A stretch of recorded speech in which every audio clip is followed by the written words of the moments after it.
souhaite donc la bienvenue à tous à ce troisième webinaire consacré à la transformation digitale de l'industrie papetière. C'est un programme de 8 webinaires pédagogiques qui a été organisé en partenariat avec l'ATIP.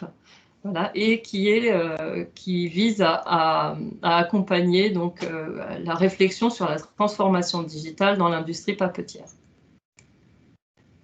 Pour traiter du sujet des outils d'assistance à distance, qui est l'objet de notre webinaire d'aujourd'hui, nous avons le plaisir d'accueillir deux intervenants. Donc, nous avons ici présent avec nous Afonso Samorera, qui est Area Manager Latin American pour TechPap, et qui nous partagera un retour d'expérience sur une intervention à distance avec accès VPN. Sa présentation sera suivie par une intervention de Monsieur Hugues Grossman, qui est Business Development Manager chez Cadent, et qui nous expliquera comment améliorer la performance grâce au service digital. Voilà. Donc, je vais passer la parole à Afonso. Donc, Afonso, si vous voulez bien rouvrir votre micro au cas où vous l'aviez fermé, et je vous laisse la parole. Donc, merci Sybille. Bonjour mesdames et messieurs. Merci pour votre intérêt et participer à ces webinaires organisés par les CIMOP. Donc, je suis un Brésilien et travaille pour TechPap comme un ingénieur technico-commercial en Amérique latine, donc du Mexique à l'Argentine, depuis 2005.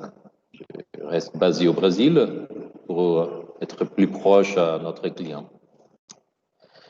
Donc, je vais commencer ma présentation en m'excusant pour mes limitations sur la langue française. Donc, je vais faire mon mieux, mais si quelque chose reste incompréhensible, n'hésitez pas à demander en explication sur ça. Donc, TechPap, c'est une filiale du CTP, les Centres techniques du papier Grenoble, qui est créée en 1990 pour réaliser la production, la promotion, la capacitation, les services et les équipements créés dans la recherche de CTP. Donc, le CTP reste encore sur la recherche et TechPap s'occupe des équipements. Donc, notre secteur est naturellement les industries des pâtes et papier. Comme vu dans cette slide, c'est un secteur qui travaille 24/7 dans lequel les arrêts de production sont inacceptables parce qu'ils sont trop chers. Donc, dans ces univers très complexes, il est nécessaire de maintenir en surveillance constante de toutes les diverses étapes différentes qui visent à assurer que la production dans ses objectifs de qualité, coût et de respect à l'environnement sont respectés. Donc, on peut passer à la prochaine slide, s'il vous plaît. Donc, la transformation digitale qu'on expérimente aujourd'hui a commencé à beaucoup de temps hier, quand je considère le début, la création des téléphones, qui a permis la connexion des individus à la distance.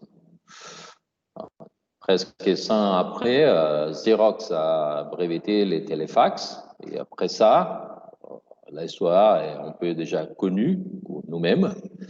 Donc, ça arrive les ARPANET, les premiers ordinateurs connectés, et ça va gagner des vitesses depuis les années 80-90, quand les ordinateurs personnels a touché le monde.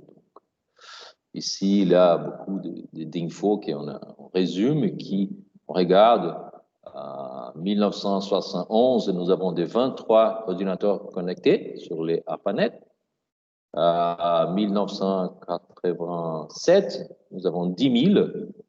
Et après ça, en 1999, nous avons déjà 5 000.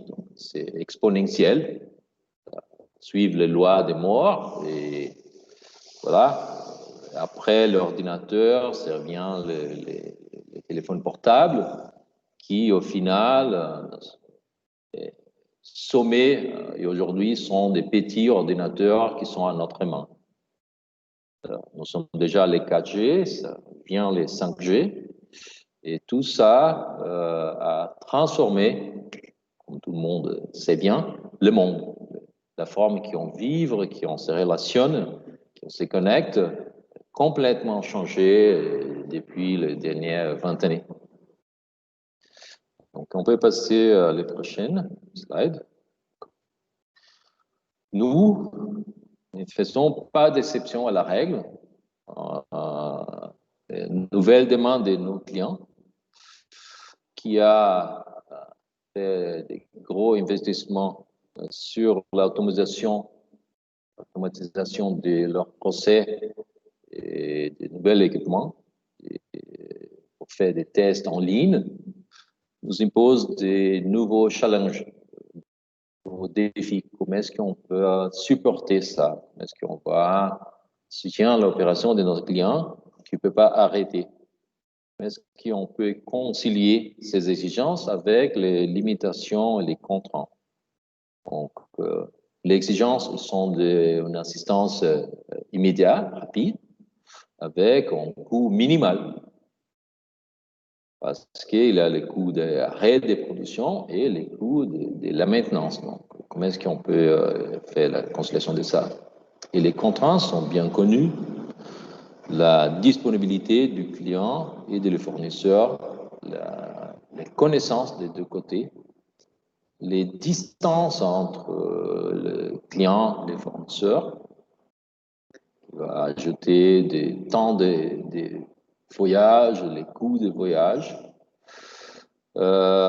Et aujourd'hui, 2020, des situations qui sont nouvelles pour nous, sont hors notre contrôle, où tous les moyens pour faire des déplacements sont là, mais nous n'avons pas les droits d'y aller. C'est interdit. Aujourd'hui, on peut attraper au Brésil, j'ai les droits de voyager au Mexique, qui est du Mexique. Je ne peux pas aller en Colombie, en Argentine, Guatemala, tous les pays sont fermés. Donc, comment est-ce qu'on peut soutenir notre client dans ces pays où il n'y a rien? On passe à la prochaine slide. Donc, la transformation digitale, la numérisation du monde a fourni des outils, des moyens de nous connecter en direct, en forme, n'importe où tu es, n'importe quand, il va trouver, il va nous appeler, il demande, j'ai besoin d'une assistance, il a un problème ici. Donc, pour bien faire l'assistance à notre client, c'est tenir à jouer et intégrer les innovations technologiques dans notre processus des ventes, des services, et aussi adapter et améliorer notre équipement pour qu'il s'intègre bien à ce nouveau scénario. Nous avons aujourd'hui les smartphones, les mobiles, les applications de messagerie instantanée comme les WhatsApp. Nous avons les visioconférences qui utilisent pour l'instant les Teams, les Jitsi, tous les autres. Il y a des programmes pour faire les accès et la connexion à distance, comme TeamViewer, comme VNC, qui donnent-nous la possibilité d'être en connexion directe à l'appareil qui est à milliers de kilomètres de nous. Donc, On peut passer les prochaines. La première étape de cette adaptation est que nous avons bien amélioré la documentation technique de notre équipement. On a ajouté beaucoup d'informations avec les photos digitales et les softs d'édition de texte qui nous permettent de passer en forme plus simple et plus compréhensible à les clients qui nous parlons sur les instructions, sur les manuels, sur les guidelines d'installation, d'opération, des services de les appareils. J'ai commencé à travailler, ça n'existe pas. L'introduction des photos est compliquée. Aujourd'hui, tu fais des dessins en 3D numérique qui remplacent même les photos en façon mieux, plus claire. Et aujourd'hui, nous sommes aussi en train de créer des films pour passer les instructions encore en forme encore plus simple pour les clients, pour donner lui en moins de bien comprendre qu'est-ce que c'est nécessaire. Donc, cet petit film va présenter comment est-ce qu'on peut faire un service à notre appareil Morphy. Comment est-ce que tu peux nettoyer la cellule de médiation parce que parfois il y a des pollutions, des éléments qui sont adhérés qui vont dommager l'essai. Ça, c'est un film complètement numérique où nous présente les instructions chaque étape pour faire ça en forme simple. Donc l'appareil va donner une alarme à les clients. Il a déjà une intelligence qui dit voilà, c'est nécessaire de nettoyer la cellule de médiation. Donc on passe les instructions, on va évacuer tout l'eau qui est dans les appareils. Dans le menu service, tu vas fermer les softs, tu vas déconnecter, débrancher toutes les connexions de les appareils.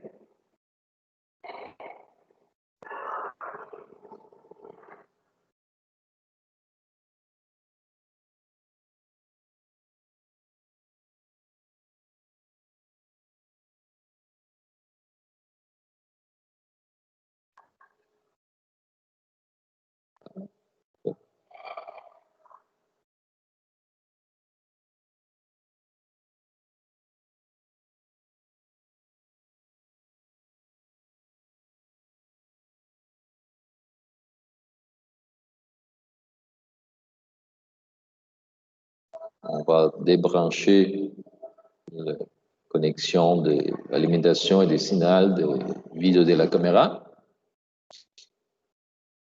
Regarde, il y a des petits détails à respecter.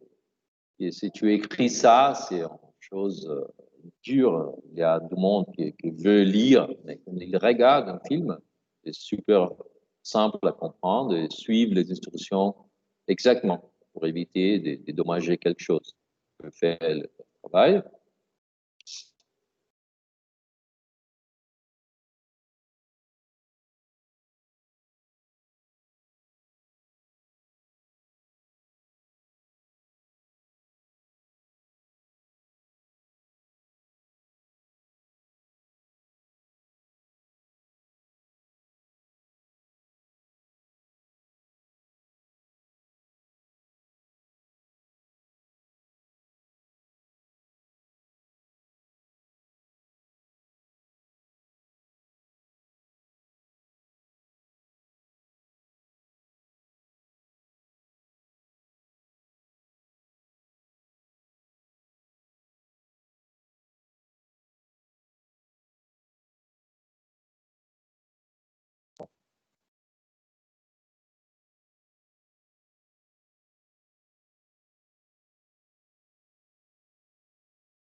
Bon, c'est ça.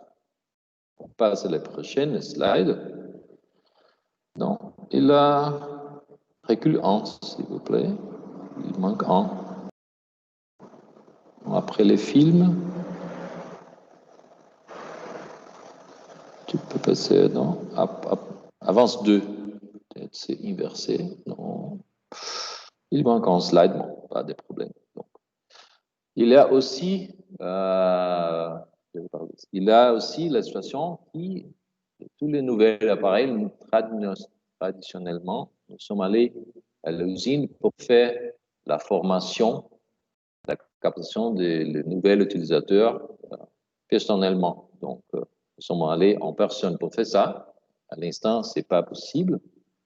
Donc, il y a des applications comme TeamViewer qui aujourd'hui, il déjà propose un outil dans TeamViewer qui s'appelle TeamViewer Pilot, où il permet, nous, qui sommes en distance, donc le client va prendre ses caméras, il va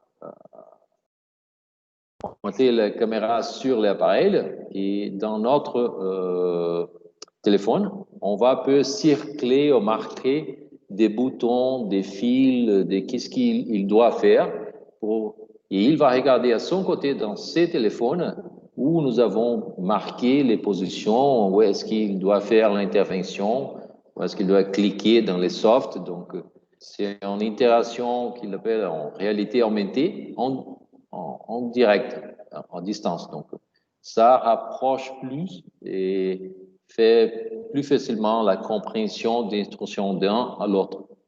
Parce que dans la méthode traditionnelle, pour formation ou pour service, les schémas d'une solution, c'est pas simple. Il y a un problème, s'il est connu, pas de problème, les clients là va les résoudre et c'est fini. Mais si c'est un nouvel problème, si c'est inconnu, donc il va faire un premier contact, il va l'appeler, il va demander une aide urgente. La première barrière est là. Nous sommes capables de comprendre de qu'est-ce que le client veut expliquer au téléphone. Parfois, elle a des limitations de comprendre des langues ou des connaissances.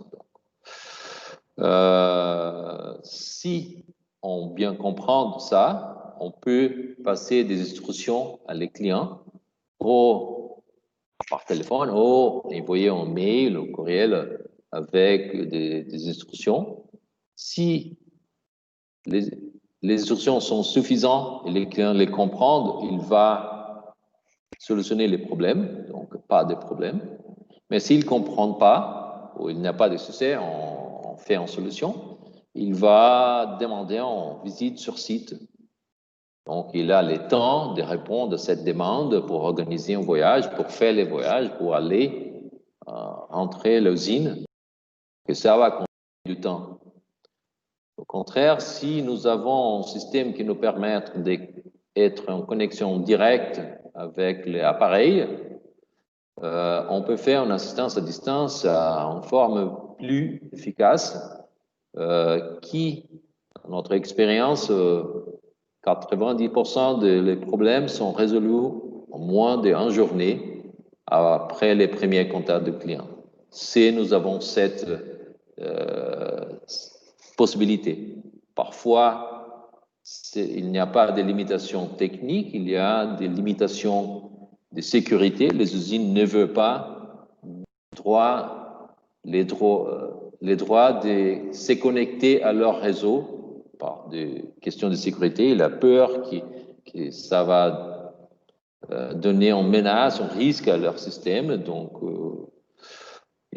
c'est un peu plus compliqué parfois, dépendant des clients. Donc, dans les prochaines slides, il y a un client.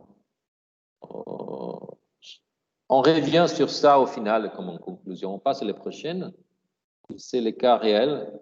Donc, ça, c'est un client qui a choisi de faire un investissement en appareil en ligne pour contrôler sa production géante de pâtes marchands. C'est 2,3 millions de tonnes par année des fibres d'eucalyptus qui sont faites dans 5 lignes. Donc, c'est en usine au Brésil. C'est à 600 km de Rio de Janeiro. et à 12 000 km de Paris. Donc, c'est pas en question de connaître ce qu'on peut arriver. Donc, on va passer à les prochaines slides. Donc, ça sont les 5 lignes. Et les clients ont demandé d'une solution qui est un appareil pour faire une surveillance des 5 lignes et qui travaille le 24/7 avec une disponibilité de 99%. Donc, c'est un environnement industriel, si on peut dire. Comment est-ce qu'on peut faire ça? Et comment est-ce qu'on peut les garantir qu'il ait la disponibilité qu'il demande? On passe à la prochaine. Donc, c'est un appareil en ligne avec 5 échantillonnaires. Chacun va prendre les échantillons de chaque ligne et envoyer l'appareil centralisé. Donc, pour faire le sien, on a fait régler avec l'IA les droits d'être connecté à l'appareil en direct. Donc, pour faire l'assistance à distance, on passe à la prochaine. Donc, on a créé des instructions bien claires, bien complètes. On a fait un stockage des pièces de rechange critiques au local. On a fait une formation de tous des personnels du service de l'usine et nous sommes restés à disponibilité 24/7 sur la messagerie et nous avons le droit de connecter l'appareil sur une connexion VPN en direct. Donc, on passe à la prochaine slide. Donc, c'est là. On essaie vraiment fermé, bien contrôlé. Mais une fois que nous sommes connectés à l'ordinateur qui commande, qui c'est le cerveau de l'appareil, on peut faire presque tout. Donc, on passe à la prochaine slide. Donc, ici, c'est la vision que nous avons chez nous de l'appareil. Donc, nous avons même un webcam dans l'appareil qui nous donnait une image en temps réel de qui passe à l'appareil pour bien comprendre les problèmes qui sont passés. Donc, passons à la prochaine slide. Donc là, c'est l'image à gauche de l'appareil complet. Et ça, c'est notre vision où nous avons aussi, dans cette synoptique, nous avons les commandes totales de l'appareil, de chaque composante, les robots qui font la transportation de la feuille, de la formette automatique, des modules de morphologie, tout c'est prévu pour être bien piloté en remote, en distance pour nous. Donc, nous avons tous les moyens de faire des vérifications, des check-ups, des réparations en distance. Naturellement, s'il y a un problème mécanique, le moteur est cramé, on va dire, bon, ils ne répondent pas, vérifier le moteur, les protections, la lime, si c'est nécessaire. Donc, nous sommes en contact avec les gens de la maintenance et la combinaison, on permet de garantir le fonctionnement de l'appareil. Passer à la prochaine. Donc, nous avons aussi des contrôles de tous les échantillonnaires aussi, dans les prochaines. Et en réalité, on contrôle les modules. Passer à la prochaine. Ça, c'est la blancheuse, la prochaine. Et ça revient. Nous avons aussi un enregistrement de toutes les étapes de fonctionnement de l'appareil. C'est un fichier de log. Donc, s'il y a un problème, on peut reculer dans les temps et chercher où il a commencé et pour mieux trouver l'origine des problèmes qui s'est passé. Donc, il y a au début, il y a en nuit, l'appareil a perdu la capacité de transporter les galettes, faire la formette et passer à faire l'analyse de blancheuse. Bon, on ne comprend pas. On a fait toutes les vérifications, tout consomme bien, mais les robots qui font les pick-up par instruction, il n'y a pas de pouvoir. Donc, on appelle les gens de la maintenance. Il arrive à l'appareil qui est dans une salle de contrôle et cette salle est utilisée par les personnels de la nuit pour faire une petite pause. Mais comme l'appareil utilise de générateur de succion pneumatique, ça fait un peu trop de bruit. Donc, il a fait en couverture avec une chemise sur la sortie de l'air pour réduire les bruits dans la salle. Donc, les gens de la maintenance ont fait en alerte qu'ils ne touchent pas et fait la réparation. Donc, ce sont des choses qui passent. Passer dans les prochaines étapes. Donc, on a aussi utilisé un peu de Notepad pour faire des instructions écrites à les gens de la maintenance. Passer à la prochaine. Parfois, voilà, les galettes qui ne sont pas transportées ou qui sont tombées, c'est cette nuit qui les gens l'appareil. Donc, on peut regarder ça. Parfois, les prochaines, il a un problème de connexion de la caméra, voilà, l'image, donc tous les résultats sont à zéro. Donc, et tout ça, je suis à São Paulo, que c'est à 900 km de distance de l'usine, et les clients sont contents. Depuis 7 ans, l'appareil est encore en opération, il va faire dans l'amélioration, un upgrade l'année prochaine. Il aussi considère d'installer ça dans les autres usines de groupe. Donc, on recule les résumés des avantages des systèmes, s'il vous plaît. Les slides du...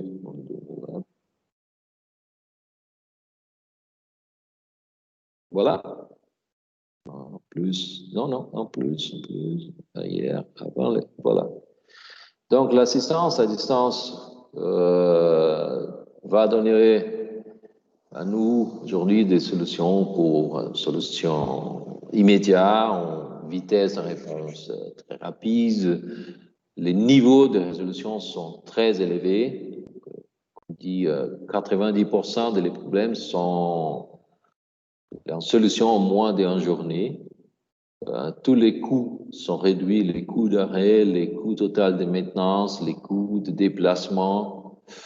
Donc, ça améliore beaucoup la performance d'assistance sur les clients, faire du service, et aussi l'image de la compagnie. Je pense que TechPap est une compagnie qui s'est spécialisée, c'est petit, nous sommes en total de 6, et on peut soutenir un appareil en ligne qui s'occupe de donner des résultats pour qualifier la production d'une usine des milliards d'euros, donc 2,3 millions de tonnes, ça fait 12 milliards d'euros par année de production. Donc, c'est une responsabilité énorme. Et avec ces outils, on peut faire ça, même si nous sommes seulement des 6 personnes. Et au final, le dernier slide.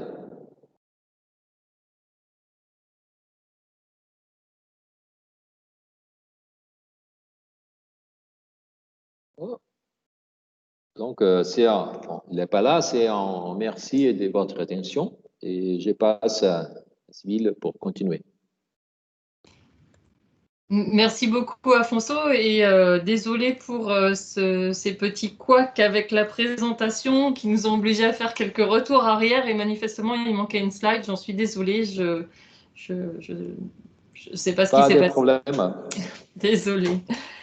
Donc, ben, okay, encore oui, un grand merci à Afonso pour ce retour d'expérience très intéressant et puis pour nous avoir balayé un petit peu les différents moyens qui sont à la disposition aujourd'hui pour accompagner le client et l'utilisateur sans avoir à se déplacer dans ces opérations de maintenance et tout ça à distance. Et c'est vrai qu'avec dans le contexte actuel de crise sanitaire, c'est vraiment des sujets qui sont de plus en plus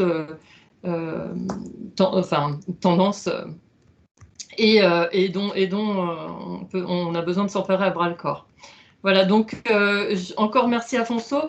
Je souhaite maintenant passer la parole à Hugues Grossman de la société Cadent pour sa présentation. Donc si vous voulez bien activer votre micro. Voilà, c'est fait. Merci, je vous laisse la main. Merci beaucoup, Sybille.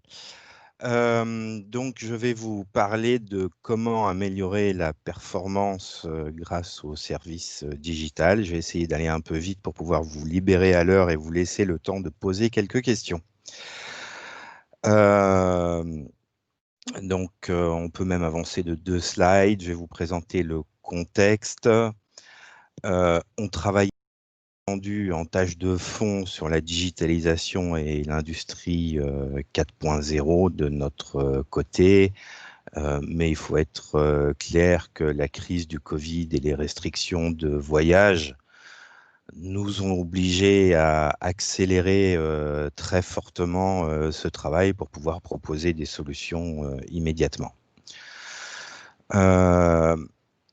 La présentation va se dérouler en 3 parties. D'abord, l'étude d'un cas pratique, les règles et les méthodes que nous avons établies, et ensuite qu'est-ce qu'il nous reste à faire, comment nous allons évoluer.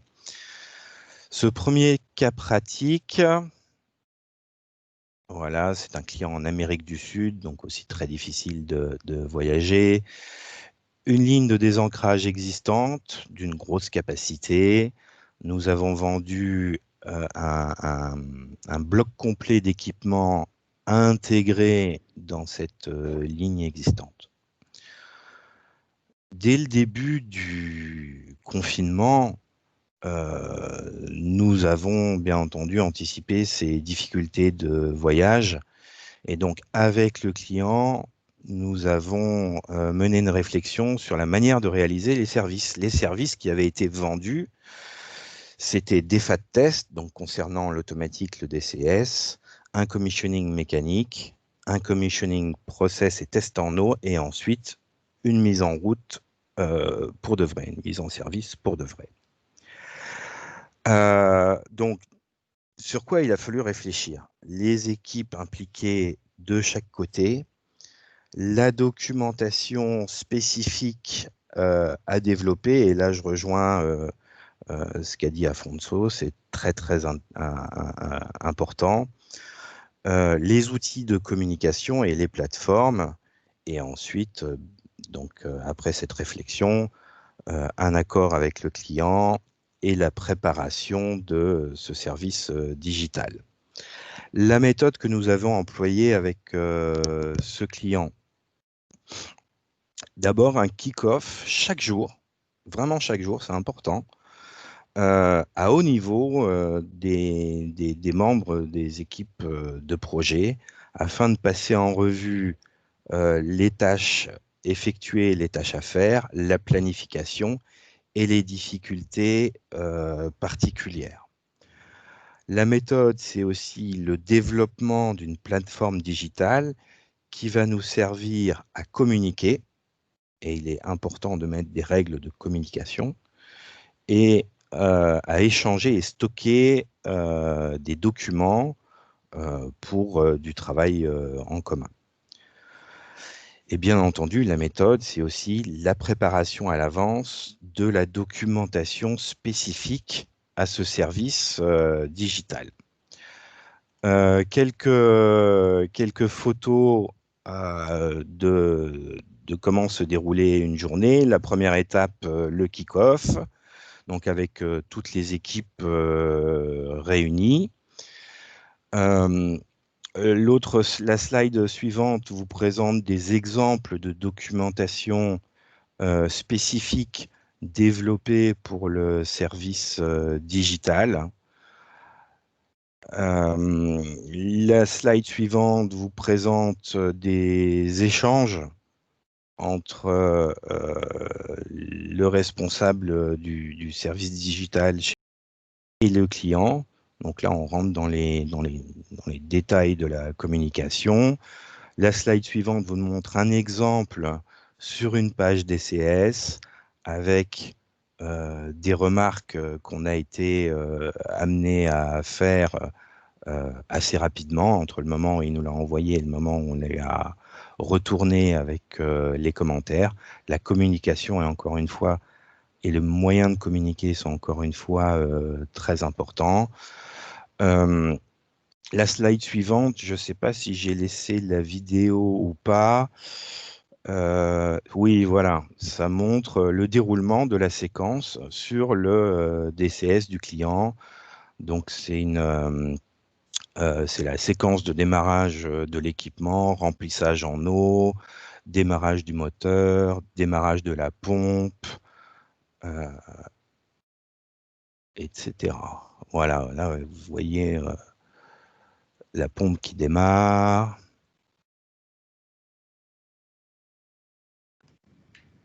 Et l'appareil qui est maintenant en phase travail.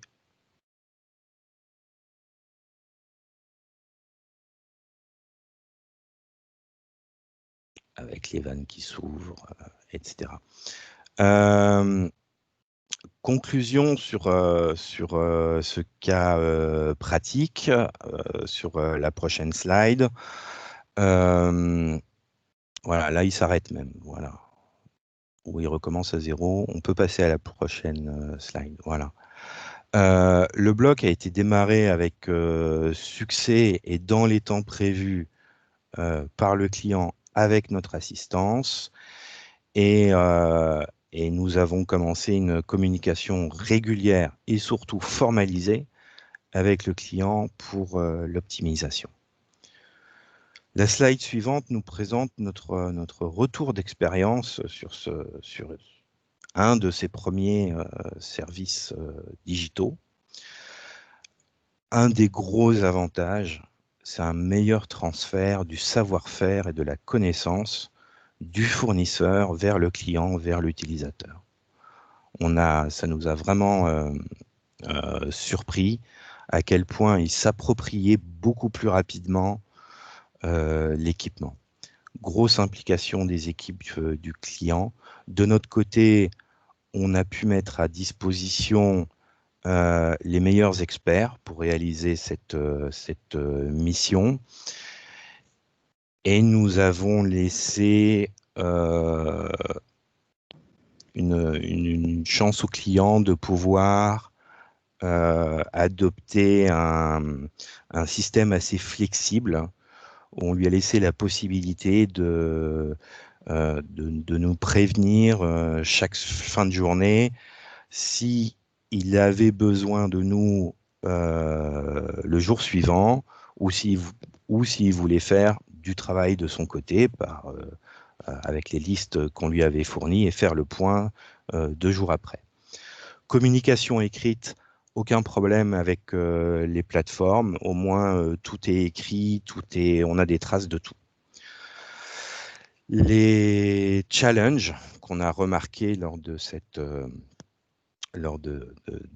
mission de service digital, toutes les activités ne peuvent pas être digitalisées. Il y a des notions de gestion du risque, des notions de gestion de responsabilité sur certains équipements ou sur certaines tâches particulières.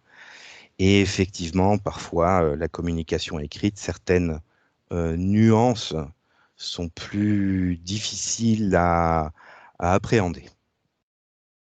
Voilà. Donc, après ce retour d'expérience sur ce cas pratique, les méthodes que nous avons mis en place. Prochaine slide, voilà.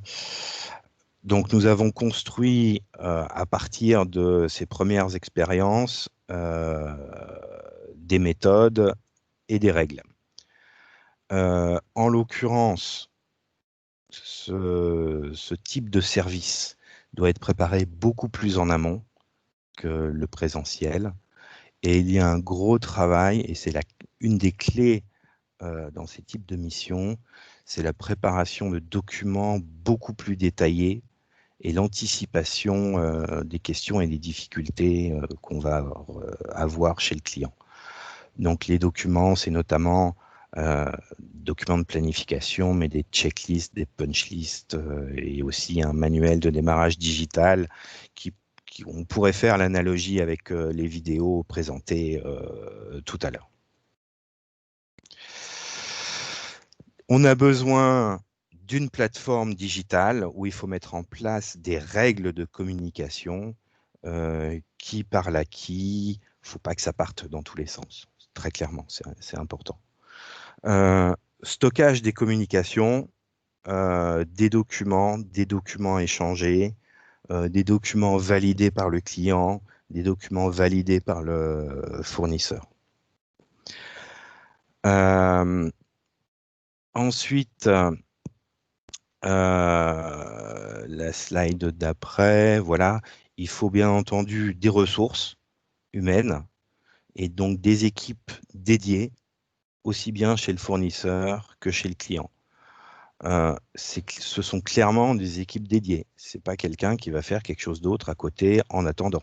Ce sont des équipes dédiées. Ils sont disponibles pendant la période considérée.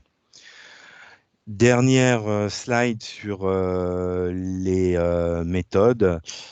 Pour la communication, c'est quand même un avantage d'avoir un représentant local du fournisseur chez le client. Pas besoin que ce soit un expert technique.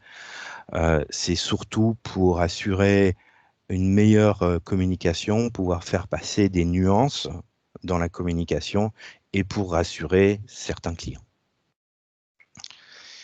Et nous allons bientôt donc voir ce que nous voulons encore développer après cette étape initiale, comment nous voyons le futur. Il ne faut surtout pas s'arrêter en chemin. Il faut prendre conscience que le digital, ce n'est pas pour remplacer le temps qu'il y a les restrictions de voyage. Les deux ont leur utilité, aussi bien le présentiel que le digital, et aussi bien pour le client et que pour le fournisseur, les deux ont leur utilité et leur avantage. On continue de travailler et d'améliorer notre offre de services digital par la mise en place de tableaux de bord pour suivre les installations, aussi bien chez le client que le fournisseur, donc d'indicateurs de performance. Et de notre côté, en interne, on travaille bien entendu sur la préparation des documents, qui est quelque chose qui prend beaucoup de temps, et comment être plus efficace dans cette séquence du service digital. Voilà. Non, c'est bon. C'était la dernière. C'était bien la dernière, Sybille.